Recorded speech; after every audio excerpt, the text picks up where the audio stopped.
Well, it's time for Paper Talk now. You know how it goes. Over the next few minutes, we'll be taking a close look through these sports pages to see what is making the headlines. And two fantastic guests this morning, broadcaster and Highbury squad presenter Sophie, Nicolaou, and the Athletics Manchester City correspondent Sam Lee. Good morning to both of you. It's obviously going to be an Arsenal v Manchester City Paper Talk special.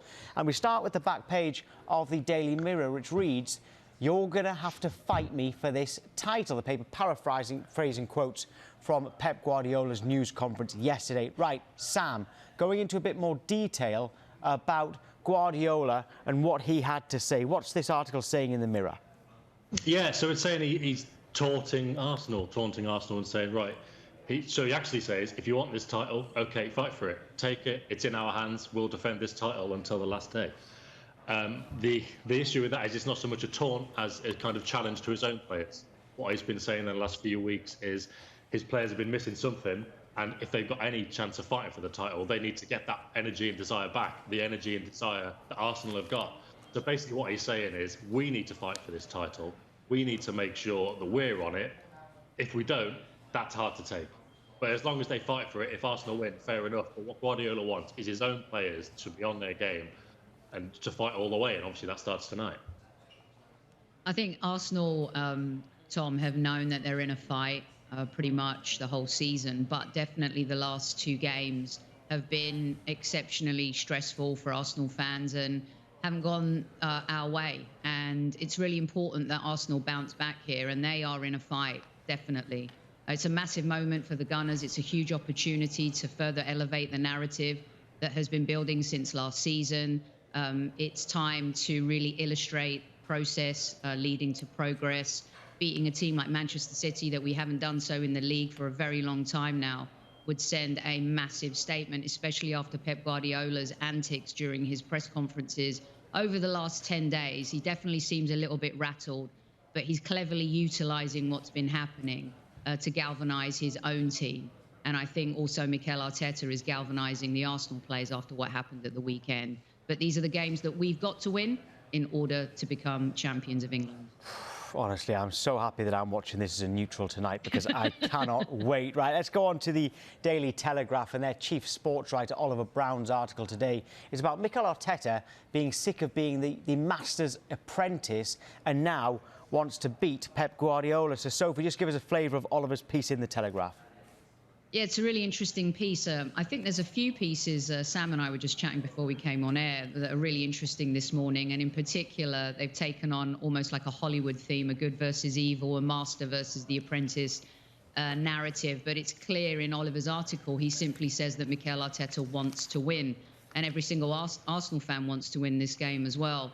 He writes about the inferiority complex that Arsenal have against Manchester City, the games that have been lost, 10 of them in the Premier League. He talks about how Mikel's waxed lyrical about Pep Guardiola, La Masia, their time together, the fact that he's his hero. But Oliver then kind of moves into the fact that he's over that. I think he's over with the niceties and the compliments.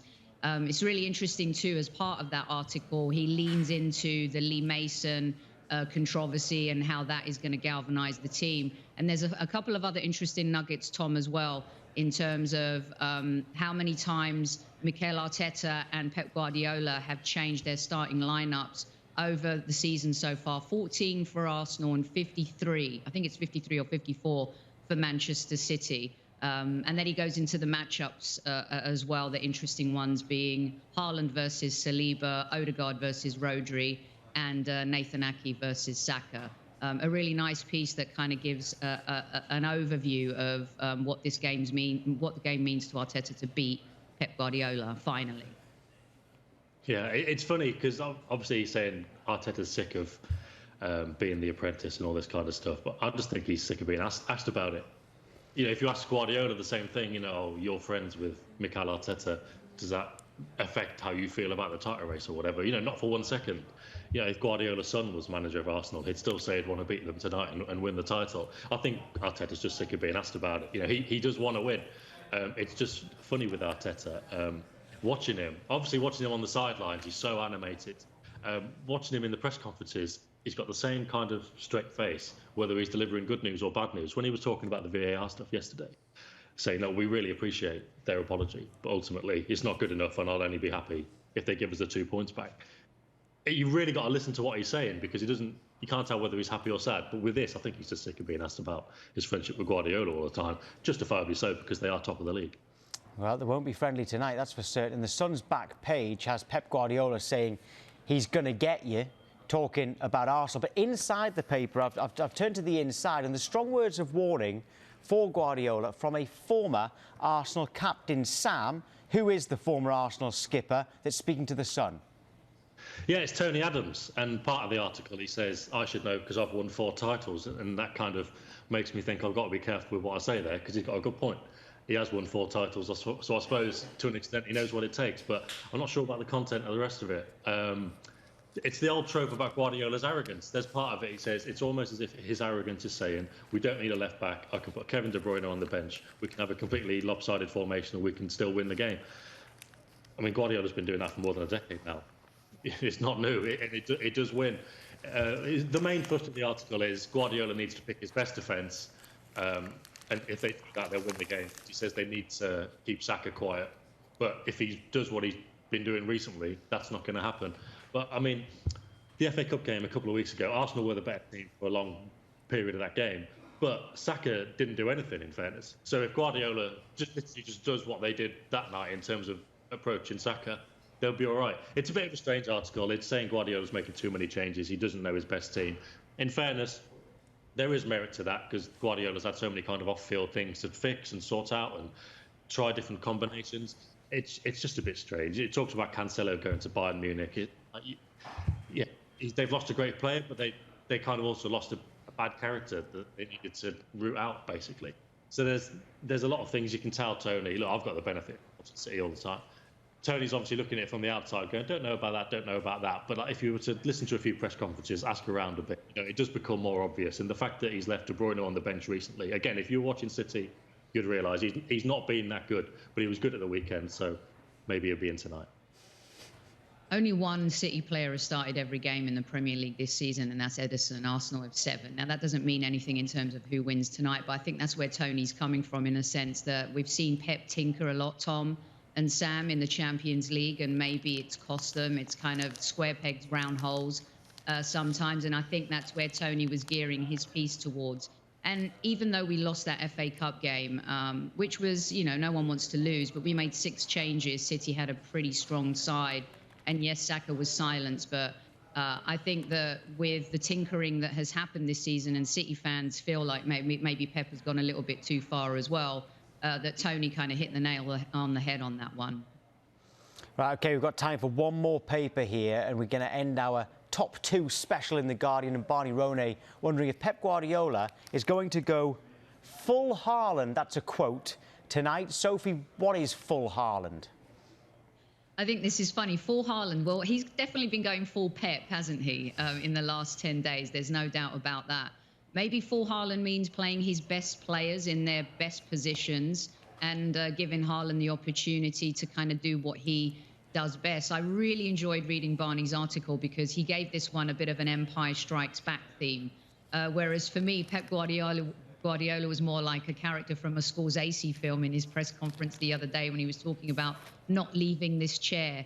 But if anyone can be his superhero in the Manchester City movie for this season, it's going to be Haaland. And I think that he's looking to him to kind of get back to his best. And maybe a little dig at Saliba as well in terms of how he struggled to mark Ivan Toney at the weekend. But we've seen Saliba be brilliant this season, and he had Toney in his pocket in September.